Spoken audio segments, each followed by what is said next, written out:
Radhe Radhe Govinda Govinda Radhe Radhe Radhe Govinda Govinda Radhe. Because today we are continuing with the story. Last time I couldn't be present because we were traveling, and so we will today continue with the story of Sri Radaramana Charan Das Dev. So he was called when he was smaller as Rai Charan. So last time we were talking that he went to Ayodhya first. So I will continue from this part where it says that Rai Charan reached Ayodhya.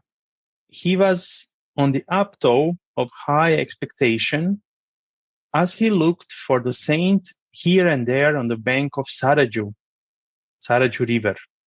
Suddenly, he found the saint entering the wood with the wooden bowl in hand.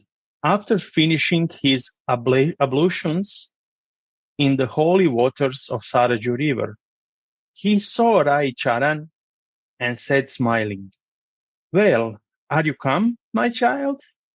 You are welcome. I was waiting for your arrival." Just I want to remind you, last time when we were reading, actually, he was told that if he goes there to Saraju River, he will meet this saintly person who can help him. So when he arrived, this saintly now person, we can see he already knew that he will come. Rai Charan ran to him and fell at his feet. The saint laid his hand on his head, blessed him, took him by the hand, and led him to his hermitage. After Rai Charan had bathed, the saint made him sit in front of him and breathed the mantra into his ear. As the mantra was uttered, Rai Charan quaked vehemently, was shaking strongly. His hair stood on end. Tears flowed from his eyes, and he fell senseless on the ground. On his regaining consciousness, the saint locked him in his arms, and each, overwhelmed with bhava, bathed the other in tears of love. Wow, so beautiful. Rai Charan stayed with the Guru for a few days. The Guru taught him the guiding principles of his new life.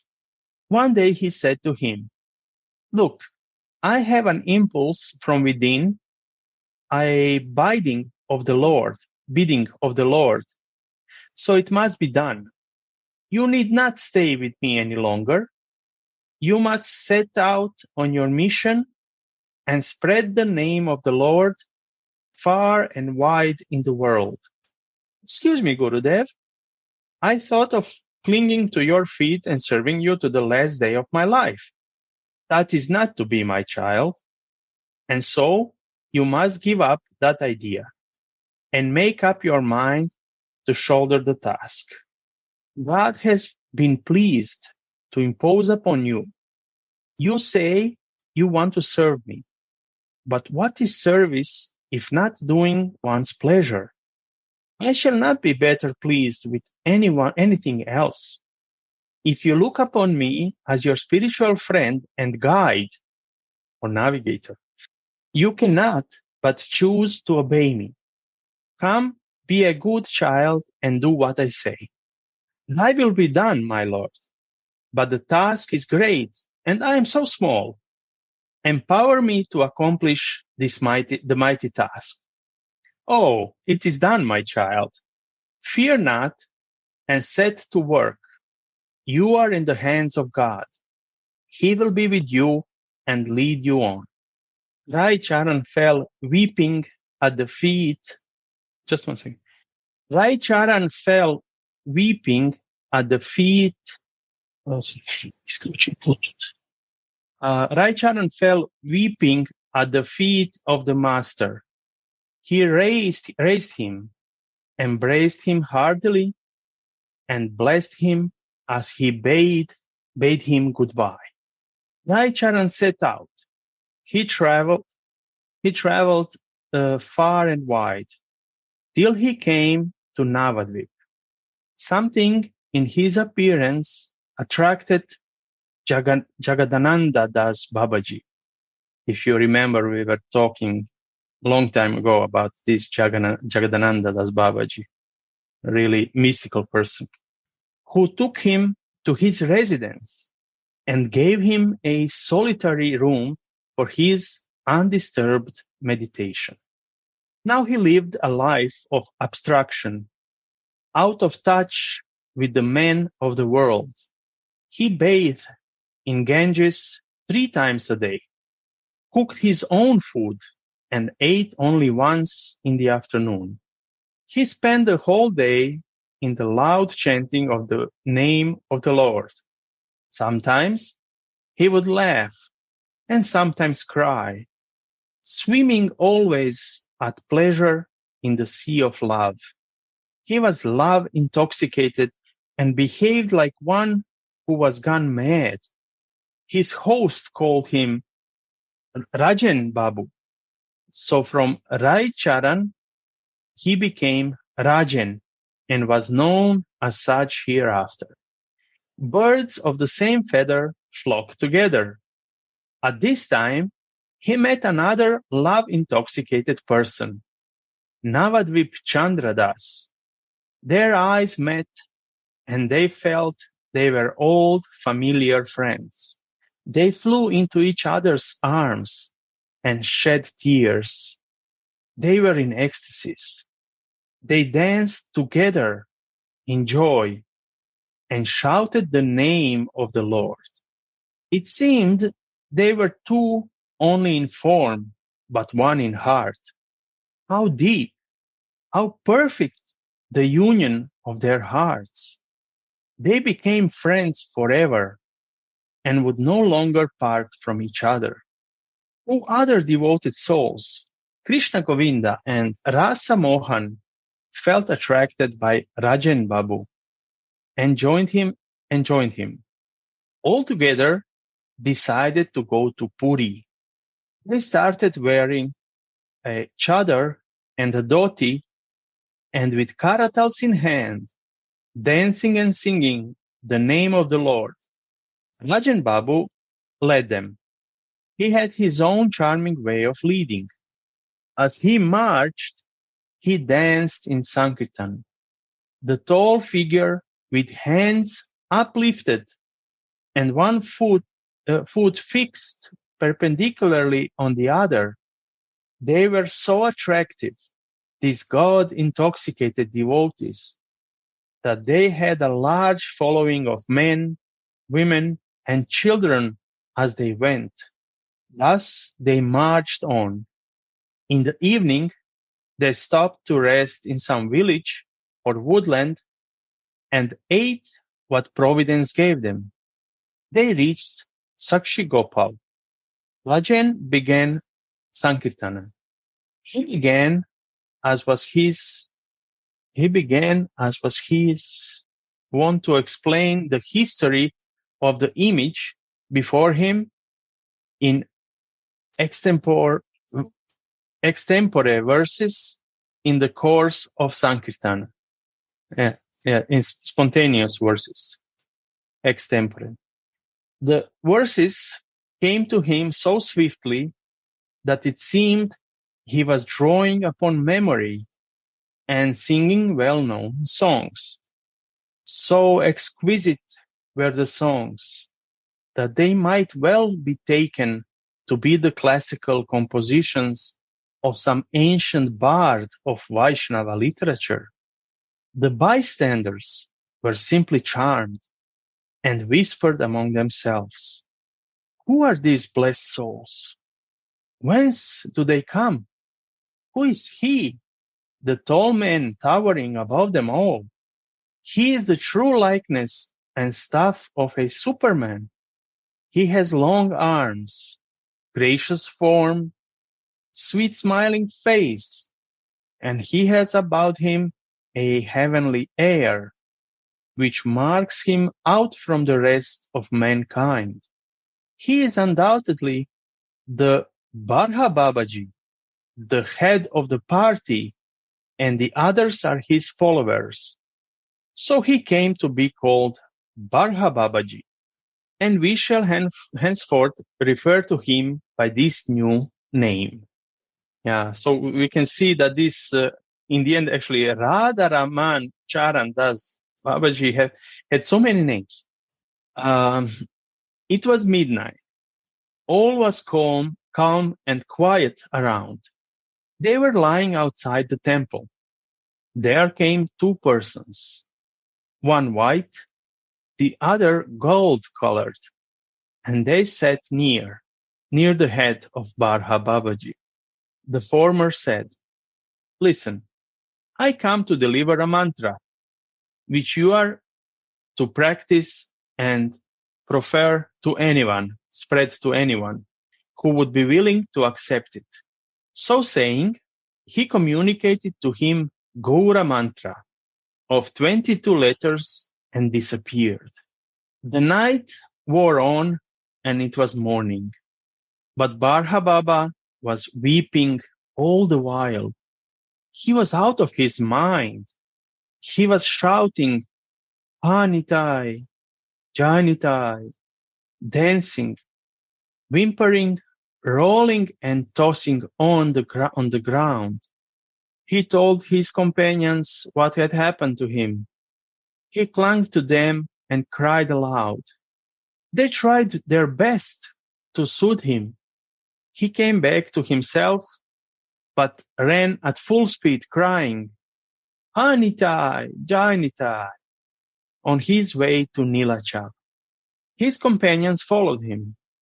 Men wondered at them and wished to inquire, but they were beside themselves with joy and would not rest till they had a look at the radiant face of the Lord of Nilachal. At last they came to Nilachal, the abode of the Lord. They went to the temple and saw the Lord. Their hearts were full, and out of the fullness of their hearts they began to sing. They were entirely lost to the world, lost in the depth of love of God, and their song drew the multitude of visitors to their side. 1,000 voices joined in the Sankirtan. It was a scene the like of which was never seen during the last 400 years of the Chaitanya era. The worshippers and the guards enjoyed the scene. Those who came to look at the Lord remained to sing or hear the song. Some danced as they stood, some with hands upraised. Next, Barha Baba moved to Gambhira, the abode where Sri Chaitanya lived in seclusion. As he looked on the kanta used by him, by Sri Chaitanya Mahaprabhu, and touched it with his hand, he burst out into sobs and muttered in the fullness of his heart, "Have mercy, my Lord, on thy humble servant. So may I serve the servants of thy servants and rest under the peaceful shade of thy sheltering feet." So saying, he swooned away and fell down. His companions hastened to help him and restored his consciousness. Now, they did not know where to stay and what to eat, for Barha Baba resigned himself completely and depended solely on the dispensation of the Lord. He would never move an inch at his own sweet will, for his will was merged in the will of the Lord, and he himself was no longer his own, but the Lord's. Presently, however, they took their prasad in Narayan Chat, where prasad was being distributed free on the occasion of some festivity. They were so ill-clad and so humble in their ways and manners that the man who was serving prasad took them to be ordinary beggars. He made them sit on the public road along with the beggars and served them prasad on a single leaf, which was torn in the middle. Navadvip Das spread out his bahidvash. This is outer cloth. His cloth. So he spread out his cloth and put the torn leaf on it. He put the cloth on the floor. Yeah. Now the Mahanta came with prasad, saw what they had done, and exclaimed, "You rogues, you cannot give yourself a dinner, and you turn Vaishnavas to cast a slur on Vaishnavas. What have you done?" Barha Babaji said smilingly, "Yes, sir, you are right. We are not Vaishnavas and can never hope to be Vaishnavas. Bless us and pray we may be allowed to be servants of Vaishnavas like your honored self. If your lordship will give prasad to us all, give us here on my leaf, and we shall take it all together." The Mahanta was softened, and he gave them prasad lavishly. So he gave him so much prasad. Another day, they finished their ablution in the Narendra Sarovar and were going to the temple of Jagannath, singing and dancing on the way, when they met a sannyasi at the head of a procession, walking with his silver slippers under a silver umbrella, who seemed to be a saint of note in the sacred city. They inquired about him and came to know that he was no other than Bhutanath Swami, in charge of the Jagannath Vallabha at that time. They made obeisance to the saint, and the latter raised his hand and blessed them on the way. They had gone but a few paces when the sannyasi few steps, when the sannyasi summoned them back to his presence, called them back. Yeah. And at this time, when they came back and bowed again, the saint himself bowed, saying, "Namo Narayana, Namo Narayana," in return, and said, "Mahatma, may I ask you where you are putting up?" "Father," said Barha Baba, "we have no fixed place for our residence, but at present we are staying at the outhouse of Ganesh Mahanti." Well, said the sannyasi, "you are no ordinary man.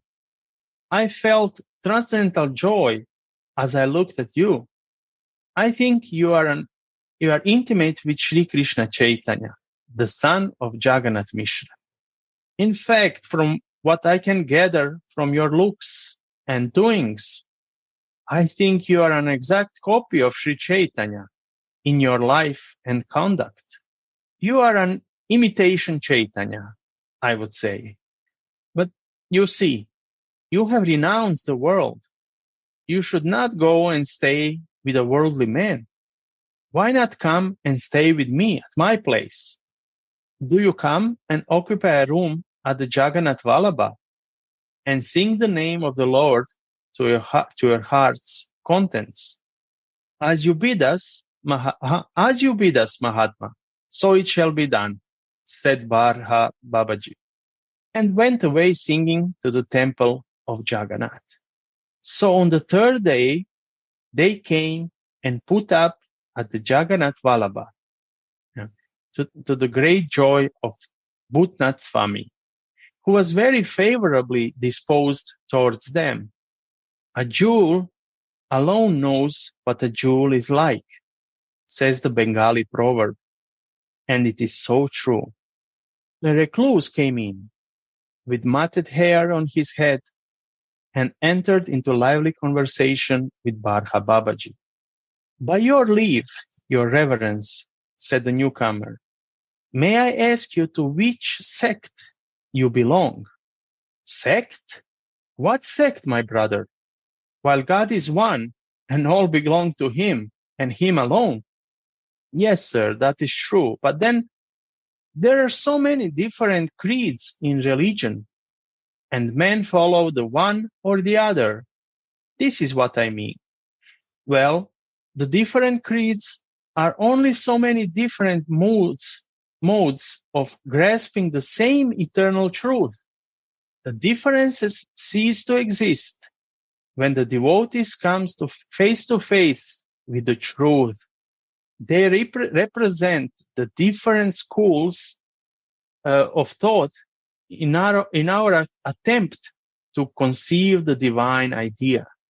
They are lines of thought which can be and should be united and reconciled into a harmonious whole, which makes up the entire fabric of the perfect religion of all the world.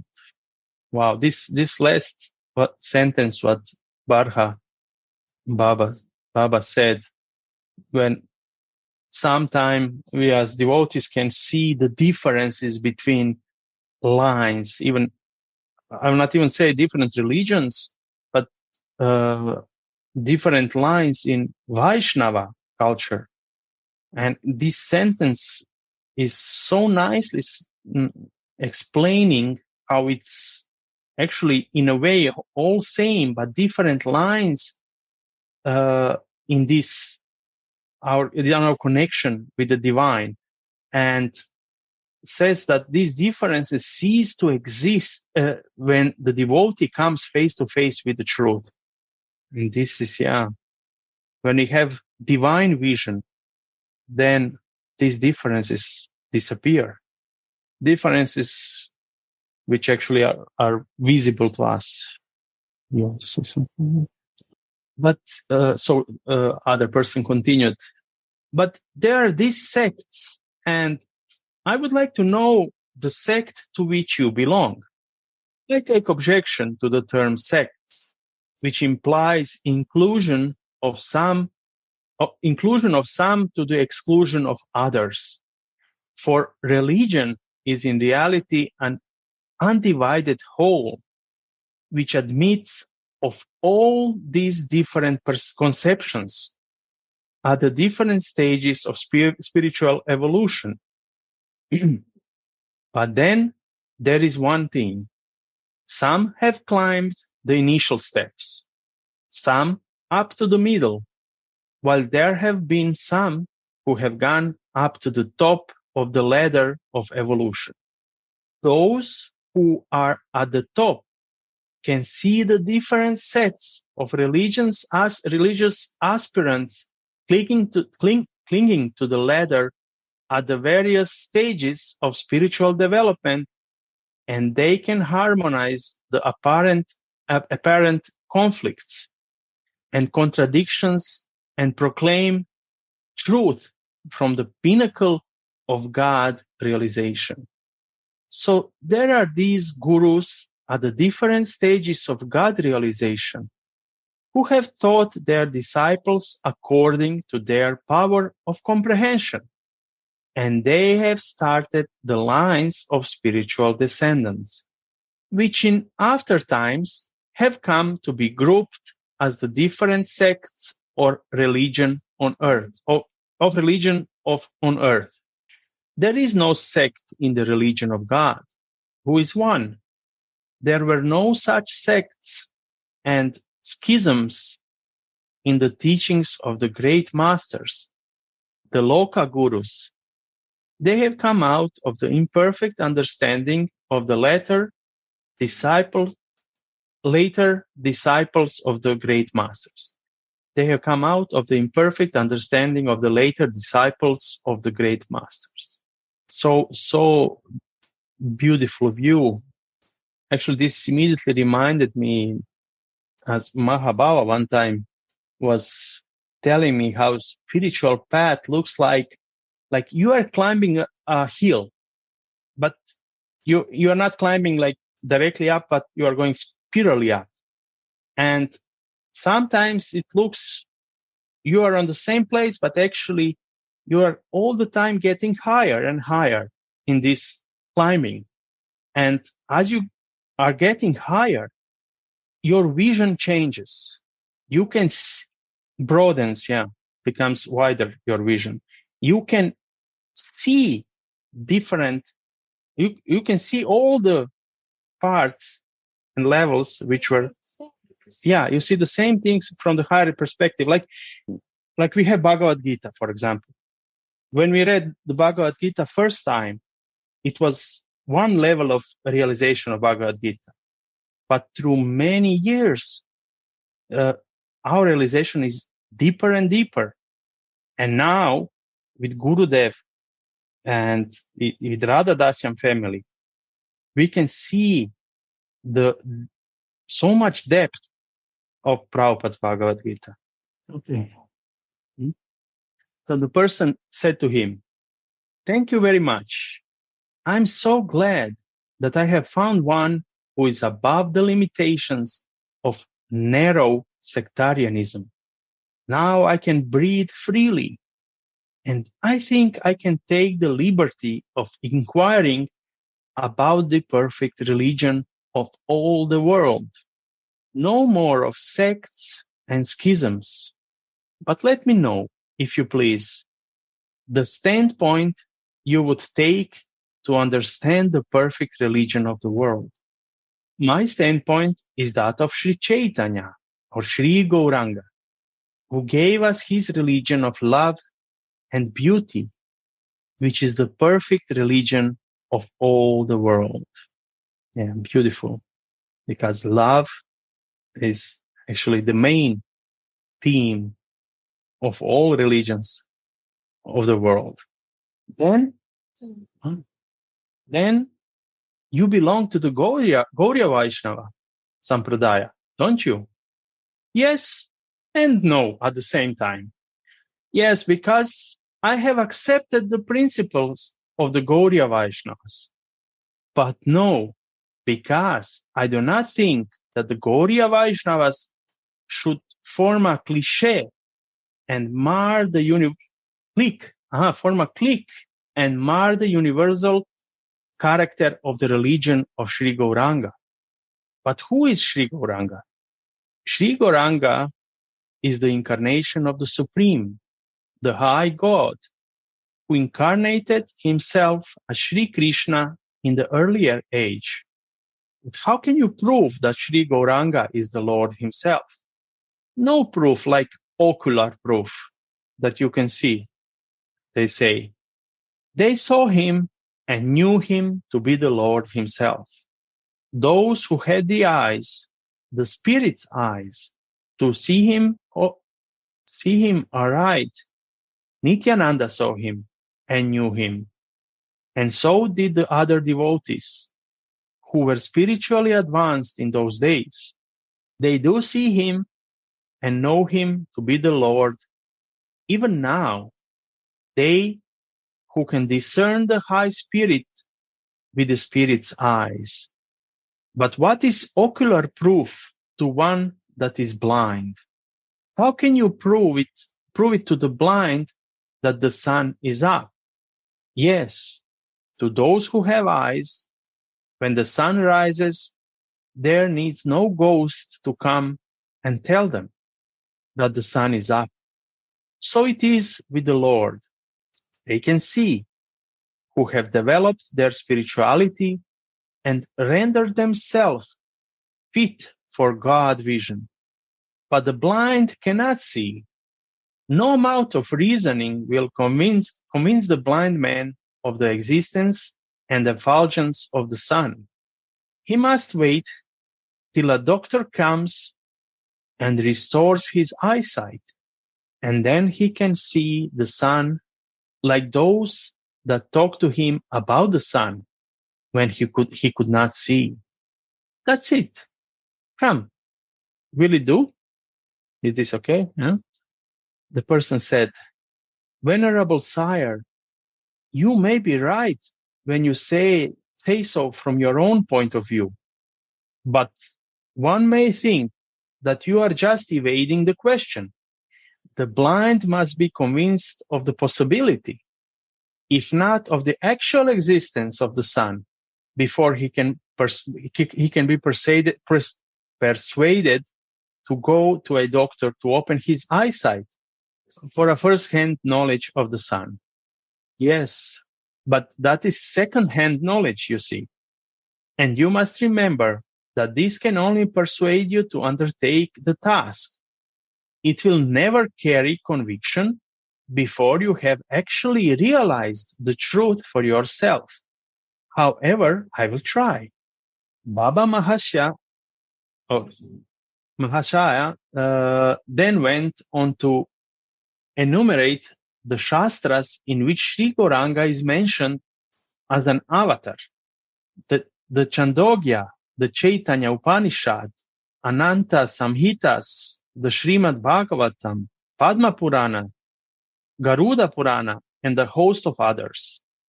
The other person was overpowered with emotion.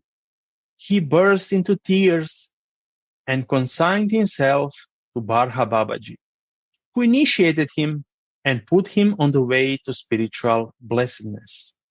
This sadhu was Krishnananda Das, the same who accompanied Baba Premananda Bharati on his way to America for fulfilling his evangelical mission in far-off lands. Yeah, we didn't know this about Baba Premananda Bharati, that who went to America. After a few days came Ratha Yatra, the cart festival. It was a great day for Barha Babaji. He sang and danced before the Ratha or cart, actually, as it went on.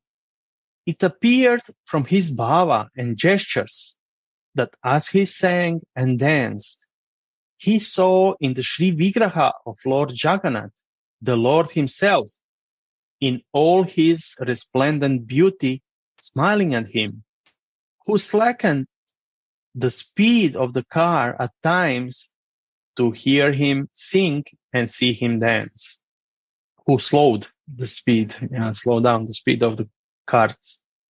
The cart went on till it was evening, and the men were tired. Sri Jagannath stopped to rest for the day. Most of the devotees went away to their respective lodgings or homes. But Barha Babaji would not go. He would stop on the way while the Lord was on the way and partake of the Mahaprasad of the Lord. 4 days passed in this way, and it was on the 5th day that the Lord reached the Gundicha Mandira, the destination of his journey on the cart. Gundicha Mandira represents to the devotees Vrindavana. So the Lord has come to Vrindavana after a long spell of absence. Sweet Krishna has come at last. The gopis look at his dear face and drink deep of the ambrosial potion in that face divine. Then they open their hearts and begin to pour the pent-up contents of an age of separation. Oh, how is he changed! It is not the same loving sweetheart as of old. What is the matter with him? Has he forsaken us and given away his heart to another damsel? Barha Babaji was possessed with this sentiment. He was looking at the Lord and shedding tears as he sang to express the pangs or pains of lost love. He wept and he wailed. He cried and made them cry who gathered around him. He sobbed aloud and rolled from one end to the Jagamohan of the Jagamohan to the other. The joints gave way, but the flexible limbs were turned and twisted in diverse ways, till breathing itself was stopped, and he lapsed into a state of insensibility in the intensity of his divine suffering.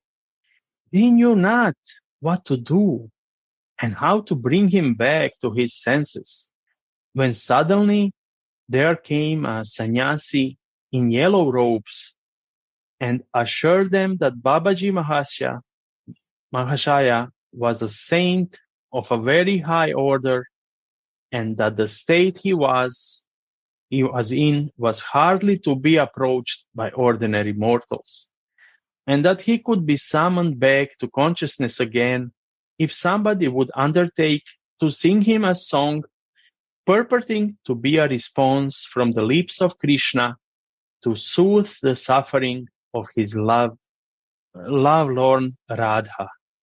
The song was sang, and Lord Babaji Mahashaya started up in great joy and showed sign of recovery.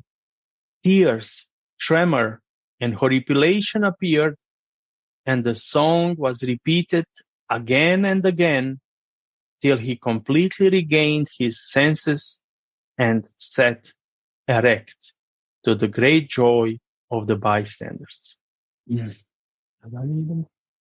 So we came to one part. I mean, still have like 50 pages of this story about Radharaman Charandas. So I think we can maybe stop on this page 116 now, because here starting new story. What do you think about today's part of the story? Anyone? I really like the part when he was talking about religions. This was very beautifully explained. Sorry, Dinadayal, I'm working now, so because of that I cannot participate. I'm just listening. Sorry. No problem. It was very nice. There will be recording. Beautiful. Yeah, I know. I was hearing, but I cannot participate actively because I'm on the work now. Yeah, okay. It's the same for us, actually. It's the middle of working week and middle of working day. So, yeah, so maybe we will see somehow. Thank you so much. To find different time for this. It was very beautiful. Yeah. Thank you. Radhe. So, if nobody has any comment. Radhe. Maybe. Hey, Radhe. Do you know the background a little bit that can you give some context? So this is happening in Jagannath Puri, and what is about to happen? I don't know. Can you give a little context? What do you mean? What is about to happen? I mean, here are many stories. Pages more of story. Are you familiar with that? Or can you give some explanation of No. The background? Yeah, I didn't read the whole story yet. Mm-hmm. We are reading together. But maybe I also missed a little bit on the beginning. So can you maybe summarize what is happening and where they are? And maybe this is... if like you want, I can send you PDF of the book. I have the book. This is not the issue. Like, do you have some personal connection that this somehow inspired you to read it, or is this just the next one in the list? No, this is not. This is the story about the same person continuing. Yes. So I missed part of this last time. So How I know. Well, listening, I felt a little bit in between. That's why I'm asking. Because there is a recording, there is a recording of the previous one. This is the longest story because this already like fourth time we are reading this story, and I think there will be like maybe 6, 7 more times. Yeah, that's why I'm asking. So if it's so split up apart, it's difficult to follow, and maybe some summary once in a while, and giving some context where they are, who they are, where they come from, would be good. Just to recap. No. Okay, now from head, now I can't give you this. I would have to remind myself also. So yeah, this is really long story, so it's not so easy to. Yeah, I mean, so he's from Bengal. Note. Yeah, now he's from Bengal, and he was born there as Raicharan, and but now I can't remember all the details from before to give you like summary. We ourselves, also each sleep and try to take the present nectar from each part without the need to connect to the previous things, because we would be lost in this whole thing. It's because it's huge.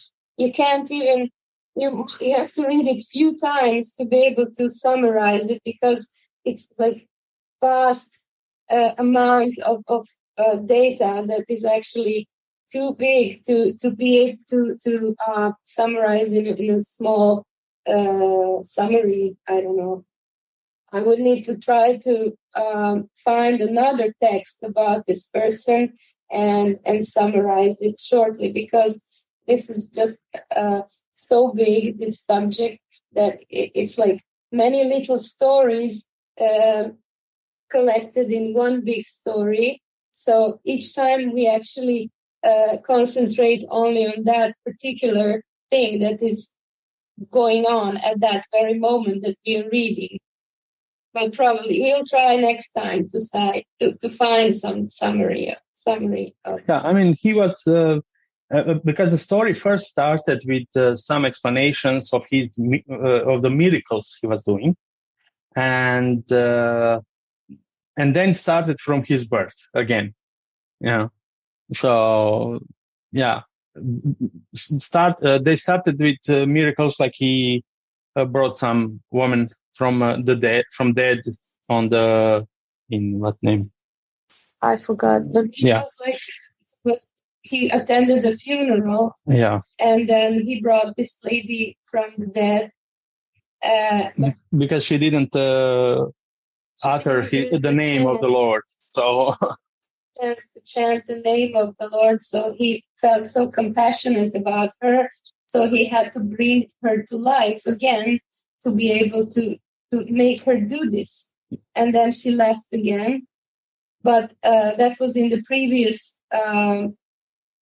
reading. But today we started from the point where he was searching for his guru, find the guru, and then this episode where we started today was when he actually found this person who could initiate him, and that happened spontaneously because both of them got internal guidance from within, either through dreams or through some inner feelings, and that's how this today's stories develop from that point. And when we mentioned Nilachal, that means that he was in Jagannath Puri, and also all these events take place in Jagannath Puri.